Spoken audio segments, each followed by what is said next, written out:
Hello दोस्तों, कैसे हो? कमेंट करके ज़रूर बताएं। तो दोस्तों, बात करते हैं सूखी खांसी के लिए best medicine for dry cough. सूखी खांसी में यूज आने वाली मेडिसिन है डेक्स्ट्रोमेथोर्फन। और नेक्स्ट मेडिसिन का नाम है गुआफेनासिन। इसका यूज भी ड्राई कफ में किया जा सकता है। नेक्स्ट मेडिसिन का नाम है फिनाइल्फ्राइन।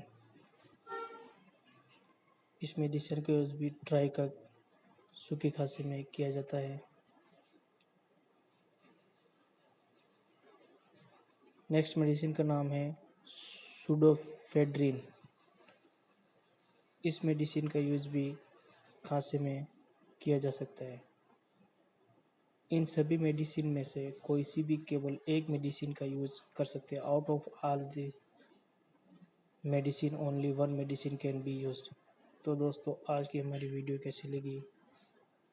अच्छी लगी तो लाइक, सब्सक्राइब और बेल घंटी के आइकन के बटन को अवश्य दबाएं, जिससे कि आने वाली वीडियो पहुंचे सबसे पहले आपके पास।